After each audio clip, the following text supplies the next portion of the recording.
Hello, welcome to Cooking with Benedicta in Tastebudzng Kitchen. Today I'm going to be showing you the secret to making the most delicious pot of Nigerian Efo-riro soup. This is the secret to controlling the water content in your soup. Here I have my already blanched efo leaves. It is called Shoko in Yoruba, but it is also a form of spinach. It's another type of spinach. I know the spinach you have overseas are not this type of spinach, but this is a type of spinach that is obtainable here in Nigeria. So before you blanch, you have to properly wash them with running water. Room temperature water to be precise. You're going to soak them in a bowl that is big enough so you can have the water cover the Efo-riro leaves. Ensure that your leaves will float on the surface of this water. That way, every sand particles can settle underneath your bowl. Once you have done this, you're going to repeat the same washing method over and over again until you can no longer feel sand particles at the base of this bowl. Watch me do this over and over again to ensure that I have properly washed my efo or shoko leaves.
Now I have completely washed my efo leaves. I have no sand in it anymore. This is the time you sprinkle in your salt. Then you pour in the hot water. The salt is responsible for the dehydration of the leaves. The salt will ensure that the water content in your leaves are properly extracted from the leaves. Allow your efo leaves to sit in the hot water and salt for about 4 to 5 minutes so the leaves will be completely wilted. Stir with your wooden spatula to ensure that your leaves have properly wilted before pouring into your strainer. You want to ensure that your leaves have been properly wilted before pouring it into your strainer.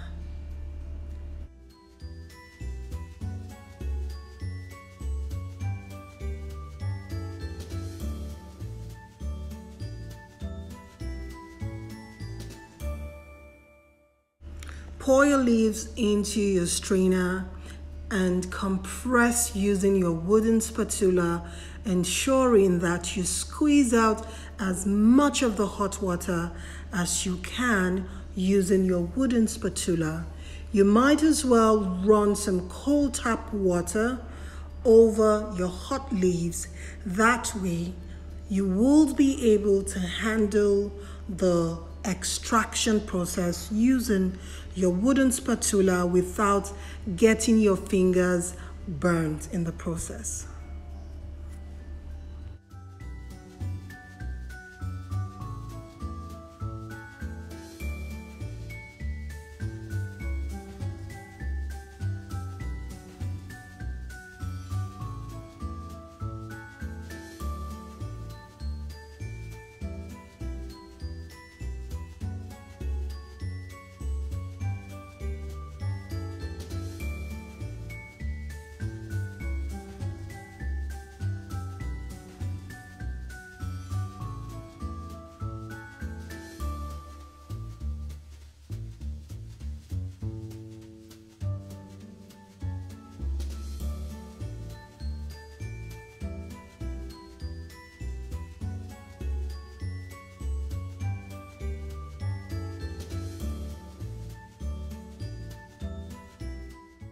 Once you are done extracting the hot water from the strainer, just turn your leaves onto your chopping board and start cutting them up in the size that you would like your leaves to be in. Some people like to chop their leaves on a much bigger scale, while some people like their efo leaves to be really tiny.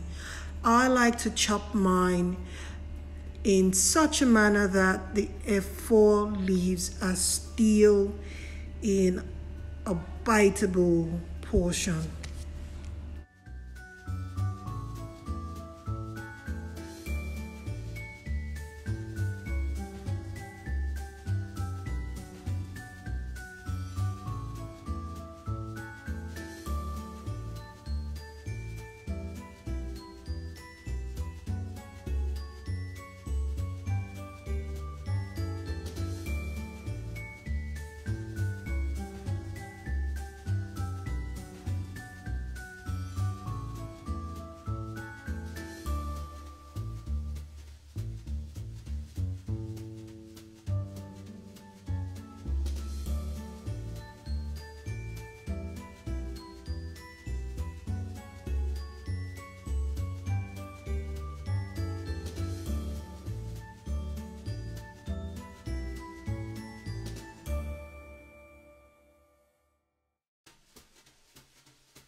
If after cutting up your efo leaves and you find that it is still a bit soggy, you can squeeze whatever moisture content is left into a bowl.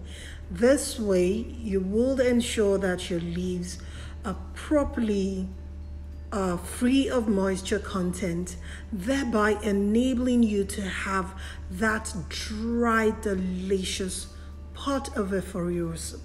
Some people make their efo-riro soup and you find that the soup has a lot of water content in it.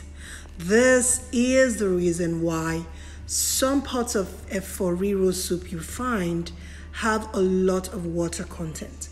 That is because they were unable to extract the moisture content completely out of the efo or the shoko leaves.